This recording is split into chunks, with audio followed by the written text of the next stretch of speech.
Today I'm a little slow to get going because I know I got to do something about this.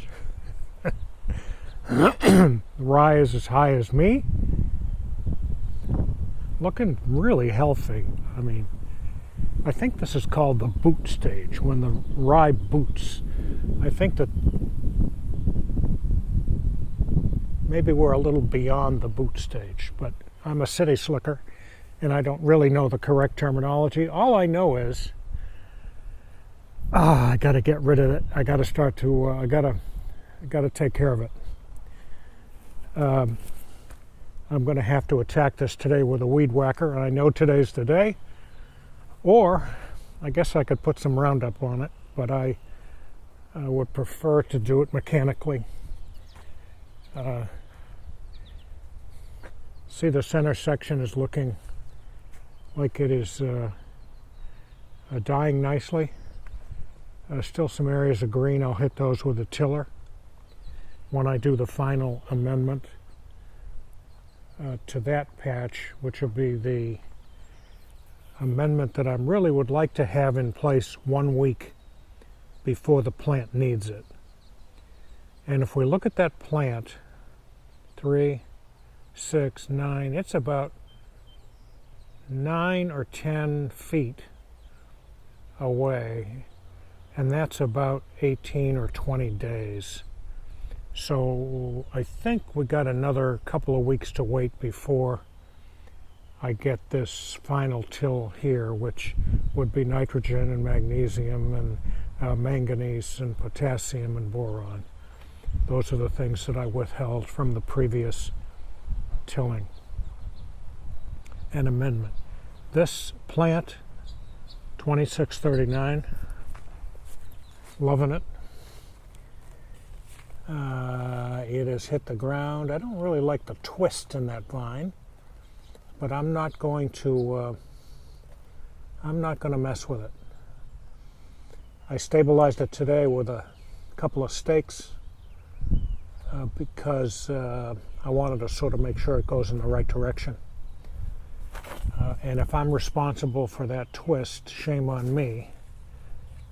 I don't like any pressure at all on that stump, crown, vine, anything. I have cut off the tendrils, contrary to what the patents say. But this thing is good. I mean, you know what? It's a couple of feet long. Equally impressive is the 2074 Keenan in the pot.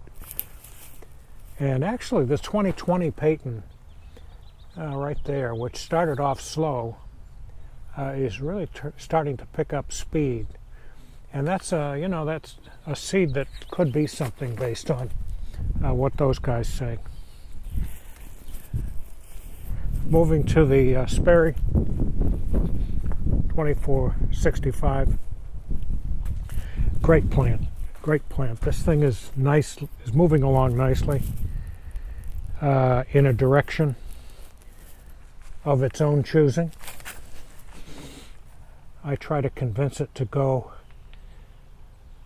sort of downstream here. You can see the orientation in the hoop house.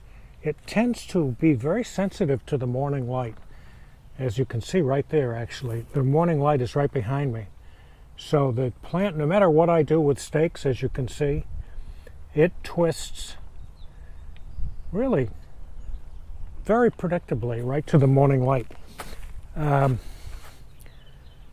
Is that a bad thing or a good thing? I have no idea. But I'm going to let it do its thing. I'm not going to interfere, except slowly and gradually. I'm going to tilt that vine, as I've already begun to do with those two stakes, to go in the direction I want. There is the 2114 Baron, looking really nice in a pot, and a couple of other stragglers that I maintain just in case. So today is another sunny day. I guess you would call it overcast clouds. It's blue, but not exactly sunny, which probably is pretty ideal. I've been watering these two plants every 3 days, and I think you will see that I've maintained that that vine tip looks pretty normal to me and doesn't look like it's sky pointing, which is what it normally does this time of year when I give it a lot more nitrogen than it really needs. Same on this one. So I think I'm going to stick with the 3-day watering, at least for maybe another week. And today is the 3rd day, so if that plant looks like it needs water, it probably does. If that soil looks a bit dry, it probably is. So that's it for Tuesday, the 13th of May. By the way, this is day 35 since seed soak, which I think in terms of planning for next year and later is a good thing to keep track of. So 35 days after seed soak, we've got a plant that's a couple of feet long.